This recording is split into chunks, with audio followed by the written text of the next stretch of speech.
What we do here is go back.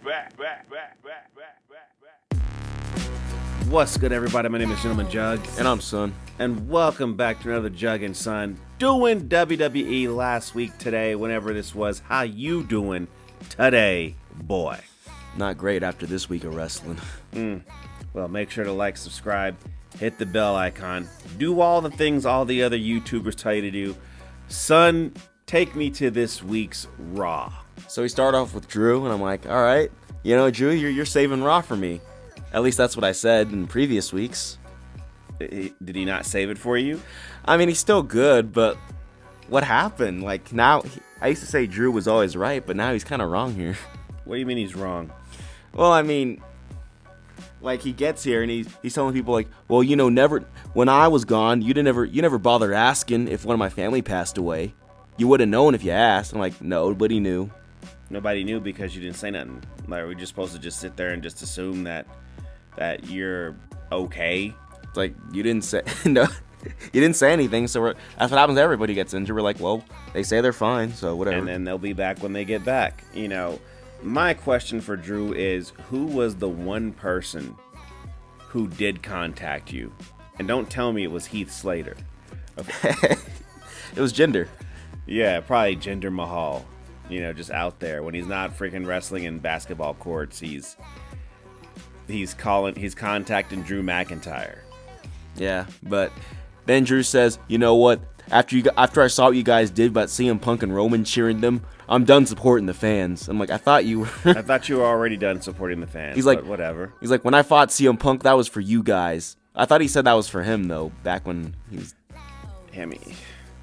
CM Punk was fighting for us, but Drew McIntyre was fighting for himself. Well, he says that he was fighting for us the whole time. That's what Drew said. So when he became the champion for 5 minutes, was that for us? Yeah. It wasn't for him. No, that's what he said. I've been fighting for you guys this whole time. So I guess this whole time he was the good guy. Now he's turning heel. Now he's turning heel. Now it's time. It's time now. Like, okay, I guess. I don't know. I didn't like this. I like Drew, but I didn't like this. Well, maybe it'll get explained better. It is long-term storytelling, so you know. Yeah, you gotta sit through like a lot of stuff that's not great to get the one thing at the end that is good. At least, you know, for most of this. So then, you know, Sammy comes out here, and he's telling Drew that, you know, he's wrong. Like, cause how could anybody know? Cause you didn't say anything, which is Sammy's right. And then, you know, Sammy said, you're just doing the same thing you always do and blame everybody. He's like, you were never fighting for anybody, just yourself, which, you know, Sammy's right. And then Sammy said, now I'm going to solve this problem. We're going to fight again. And then Drew told him, but I beat you every single time. And then what happened? And then, you know, later on, Drew beat him. Again. I mean, okay, I've seen this match before. I don't need to see it anymore. I've seen it on Raw. I've seen it on Main Event. I've seen it on Raw. And then I've seen it on Raw again. Don't need to see it anymore. I mean, Jay came back, and he's a ninja now, I guess. Okay. I mean, he was next to useless here for me, so. And then Seth Rollins had his interview, because CM Punk did one, so now Seth has to say. We don't need to know about what Seth said. What else can they say that they have not said? He's like, I got to extract this demon. This is what happens when you promote the high point of your story, like, and it takes too long to get there, because now we got like literally another week of this before we can go to Raw on Netflix. It's like, yeah, and they said on Raw on Netflix, it's going down. It's like, okay, so we just gotta. It's going down. So I mean, it'd be funny if we got to Raw on Netflix and it was just in a DQ. And it didn't go down. It didn't go down. So then we finally got the match that's been hyped up all this time. We finally got Chad Gable and Otis about to fight each other again. This is dumb to me, because like they should have freaking fought long time ago. No, this is long-term storytelling. This is the long-term storytelling that we've always been asking for. What we've always wanted. This is what you do. You wait for the story to get hot, and then you don't do it then. You don't do it at all. Then you wait for it to get cold when nobody cares, and that's when you do it. That's when you strike. That's the right time. That's the best time to do this. You just gotta let Father H cook. I let him cook, and It's cold. I'm It's just still not, cold. I'm not happy with my dish.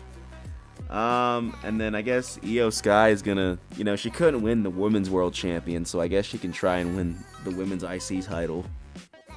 I mean, look, it's fine. I guess Chelsea Green is gonna do okay holding the belt for a while. I really don't care.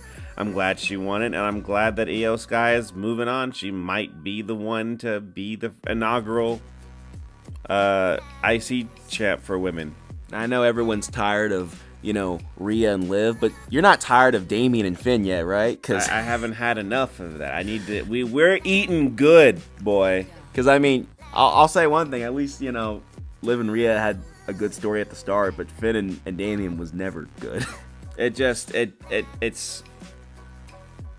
the feud just doesn't hit what it needs to hit, and I ate good off of CM Punk and Drew McIntyre. That was like the best feud on Raw this year. Yeah, for me, it was the feud of the year. But we got more Damien and Finn, and then the War Raiders show up, even though they beat these guys for the tag titles. Which I'm like, don't do a rematch and have the Judgment Day win the titles back, 'cause that's happened before. It has happened before, and I just don't. I don't care for it. I don't care about this match. And then we got the Wyatt Six. I forgot they were still on here. I forget about them until they show up. I'm like, oh yeah, you guys. And who are you fighting again? The final test. Those guys. Okay, yeah, here we go. All I say is it's the Miz and those guys. It really is the Miz and those guys. I don't know who is in charge of this writing and storytelling for this particular segment, but I'm just not into it. And I don't know why they are not promoting something like this every week. What happens is that they come out with the show and then we completely forget about them because they don't show up. Yeah. And then all of a sudden they show up and you're like, oh yeah, remember that? Yeah, we're bringing that back. I'm like, turn it off. Be like Retribution and turn it off. I feel like the Wyatt Six, like at the start, even if I didn't like them, they had something. They were more interesting then, and we were waiting to see what they would do. I remember saying that. I can't wait to see what they do. And this is what you provide. They have nothing now, because I mean, all that happened is they attacked the Final Testament, and then Nikki Cross got power bombed onto all the big tough guys like the AOP, like these big guys. All these guys can't handle your ass, but whatever, fine. Sure. I don't care. I really don't care about either one of these groups. You both have succeeded in being completely dumb to me. And then Kofi Kingston and Xavier Woods. This might be my favorite part of the show, only because they got booed by everybody again, and they got that freaking early Dominic Mysterio heat. Yeah, that's what they got. And I liked how they can't even talk. And then the one thing that, I mean, it was a good segment, but then Kofi brought up his mom. Nothing wrong with his mom, but I just didn't. You didn't like it. Didn't land with you. It didn't land because he brought his mom there. Like we were talking about this. He said that he had to buy his mom a ticket and tell his mom, "Come here and support me." She said yes. So she went there, and then he goes there. He's like, "All right." She went through TSA. She went and got a hamburger at Burger King. She got on another plane. To come out here and support her son Kofi. Yeah. So she does a lot of steps in and getting her from where she was to where she is. And then he shows up. And then he's like, "All right, mom, time to support me," and she leaves. And she leaves. And I'm like, okay, you just wasted time and money for this. It's like, yeah, good job. I like this story. I can't believe that Dominic is like saying that that's messed up to Biggie about Biggie. I just don't see it. But you better not be turning Dom face. I don't think they're turning Dom face. I think he's having too much fun being a heel, and they're having a lot of fun with him being heel. I mean, if you teamed up Dom with the New Day, it'd be like the heel group. The place would explode, like literally blow up and cause all kinds of fallout. It's like, maybe if they don't team up, they should at least have a segment with all three of them together, because that way I just want to see what the boos would be. Just put them all together, or don't do that and just give us more of the Final Testament versus the Wyatt Six forever. I'd rather have Kofi and Xavier Woods 1,000 more times than Final Testament and Wyatt Six. Yeah. And then the main event, I mean, Drew beat Sammy, shocker. And then, Jay comes out to save him again. It's like I've seen this in the same show at the start of the show.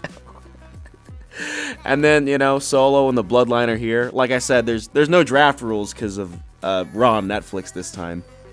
And every time Sammy gets beat up and then Jay gets beat up, I'm always like, where's Roman?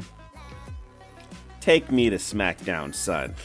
So, Smackdown starts off with, we got the 6 women tag match. This is really important. I can hardly contain myself. I mean, the titles aren't even on the line, but they are fighting while wearing the titles that they're not defending.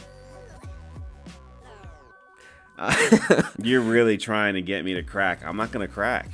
And then we had Braun Strowman and Austin Theory, and I forgot about Austin Theory and Grayson Waller. I forgot about them as well.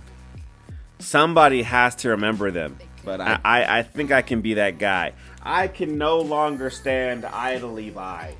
I mean, I thought there was a story where Austin Theory is supposed to be built to turn against Grayson Waller, but we forgot about that now.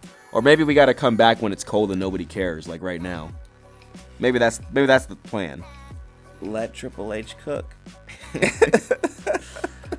And then Chelsea Green, I guess she comes out with the women's U.S. championship, and we get a celebration. As we should. And then, I guess our first challenger is going to be someone that she's never fought before, Michin. Look, Michin, she deserves a chance to go after the title. I don't think she's going to win. I mean, she's fought her like 20 million times on SmackDown. So she should know how she is, right? And then she fought her at main event, so I mean... So she should know how it is then, right? Yeah. I mean, if she loses, then... it's over. And then we had, the Street Profits in a match. Not for the tag titles like they deserve, just, They're not going to get their shot. I mean, have to watch out for the Street Profits. I can no longer stand idly by. I mean, I guess we're trying to turn them heel again, but I'm like, the last time they were heel, they didn't win anything, and then you turn them... They didn't heal. They didn't heal so much that the rest of their group went to AEW to be what they were supposed to be. Then they turned face, and then they didn't win anything, and now they're back to heel, and I guess they can win matches, but they're not going to win any gold because the Motor City Machine Guns need to get their rematch immediately. But the Street Profits, who've been there for years, grinding, haven't had the titles in a while, don't get any rematch. I'm sorry, the former Robert Profits, you're not going to get it. No. And then, I guess Sami Zayn, because, who cares about draft rules? Raw on Netflix. He's out. You keep saying that, but, like, they're promoting on freaking the Raw on Netflix nothing but SmackDown stars. It's kind of funny.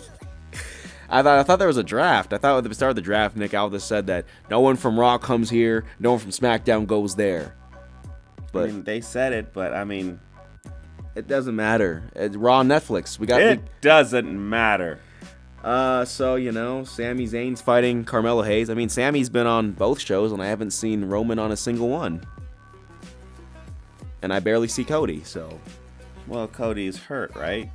Yeah. But wait. Is he hurt? I don't know, but we got to finish the segment real quick. But, Sammy, the Solo comes out, and you've never seen this before, but he beats up Sammy. And then, I guess, then he beats up Braun. And I'm like, the entire time, I'm like, where is Roman? Because Solo keeps saying, where you at, Roman? He's going to be there on freaking Monday Night Raw. What do you want?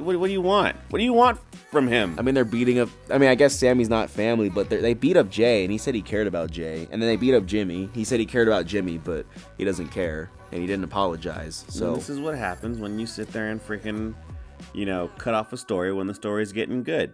Now we got to wait... we got to wait until the first Netflix Monday night where Roman fights Solo for the Ula Fala. Now all I'm saying is, like, if you're in the OG bloodline, after agreeing to be equal to Roman, you see how Roman doesn't save anybody. Why would you team up with him and save him? Well, it's over now. He doesn't have to do it anymore. They're having a Samoan, whatever the hell they call it. I guess so. I guess he doesn't need their help anymore, so he doesn't save anybody anymore. But like in this solo match, his bloodline's gonna interfere, and they're gonna save Roman after he was not there for them the whole time. I'm interested to see what happens. It's gonna be on Monday, so we'll see what goes down. It'd be really funny if Solo won. Would it be really funny? Yeah. It would be, because it'd be like, well, I guess none of it matters. There you go. And then we had the main event. You know, Kevin's here, and he's got the Winged Eagle belt, so he's saying he's the real champion. And then, you know, Cody's back. I mean, he doesn't really have a neck brace, but he's not really hurt. I'm just saying, you know, Randy took the same move. He was gone 2 months. Cody was gone 2 weeks, and John Cena kicked out at 2. I mean, he has before, but I don't know. I don't really hate this feud really that much. I mean, this is actually a feud that I'm like, you know what? Finally, Cody's got something he can sink his teeth into. I mean, I like Kevin, but I don't know. Maybe it was just the way Cody was here, but I did not like him here. You didn't like him? No, because he came out, right? It's fine, okay? He had the entrance, and he's like, you don't let that martyr become a martyr. Like, okay. He's right. Yeah, I guess so. I mean, it's the one instance where Cody happens to be right. You know, I gotta get you. I gotta come see you, Kevin. You know, we're gonna go have a ladder match at the Royal Rumble because you dropped me on my head. Yeah, but before that, he says, you know who I'm doing it for? I'm doing it for my friends. I'm doing it for my family. I'm doing it for the fans. I'm doing it for my buddy in the front row. Well, what do you want him to say? He's the face. He's supposed to say this. But, like, Roman doesn't say this. Roman's not a face. He's a heel. Yeah, he's a face. He's a face right now, but, I mean, like, we know how the tribal chief is supposed to be. So he's not going to deviate from that. He's a face that does heel things. Cody's a face that does face things. But CM Punk doesn't say this every time. But Cody says this every time. CM Punk does say this every time. I don't remember. All the time he says this crap. You know, I'm here to sit there and talk to you about my wife and my dog Larry, and he's at home enjoying his life just like all of you are, or whatever the hell else he says. I just came up with that off the top of my dome. Yeah, but it's the same thing. I don't like it. You don't have to like it. I mean, we know what we like. We like faces that act like heels. We like heels that also act like heels. So I mean, I'm fine with Cody being a face. He doesn't have to say this every time, though. He does. It's not for you. It's for the kids. It's not for you. It's for the kids out there. But his buddy in the front row's on his phone. Well, I mean, it's not perfect. Okay. Like, his buddy in the front row's not looking at you. Well, then I guess it's over then, huh? Give Kevin both belts then, right? Yeah, but then, so we're gonna, I mean, Nick Aldis said, we're not having a match, Kevin. And then Cody says, we are having a match. So then Nick Aldis says, now we are having a match. That's how it goes. The champion has some leeway. But then when Roman was champion, Nick Aldis says, you don't make the decisions, I do. I mean, I'd like to see Cody lose at Royal Rumble. That'd be funny. And make it interesting. But he's not gonna. I mean, you know, this is what happens to Kevin. He challenges for a world title at the Royal Rumble, and he loses every time he challenges for it. It's probably gonna be no different, but I'd like to see Kevin win. He's not gonna, though. Let him and Cody fight for like one more month after the Elimination Chamber to get his title back. I think that'd be pretty dope. And then at WrestleMania, get murdered by The Rock. That's probably what's gonna happen. Rock's probably gonna be entry number 31 or something. He just show up at 30 and just. I bet he shows up at 31.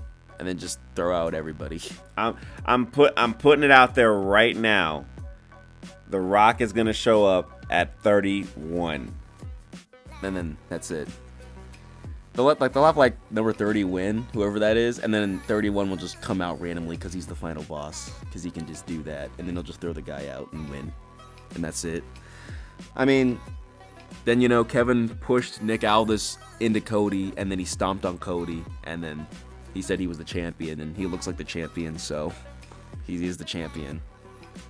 And then, you know, Nick Aldis and everyone, they always say that when you push the manager, he's like, no one's going to push me. He gets pushed. He's not going to do anything about it. I don't know what you want me to say. You know, I mean, Kevin is right, even though he's wrong. He's also right. So I don't know what you want me to say about that, boy. I don't know. I don't know what happened to Nick Aldis. He was stronger at the start, but now he's just getting pushed around by everybody. He's not weaker. He still yells at people, including the champion. Yeah, but he didn't bow down to any champion when he started. He was like pushing Roman around, but now he's just bowing down to Cody, and then he lets Kevin push him. He doesn't do anything. Let Triple H cook. I am. Look what he did. Well, you guys, like, subscribe, hit the bell icon for me. It really helps out. I mean, I guess it helps out. Other YouTubers say it helps out, right? So do that and all the things the other YouTubers tell you to do. Check us out on TikTok and the X and Instagram. And tune in next time because the next one will be available When it's ready.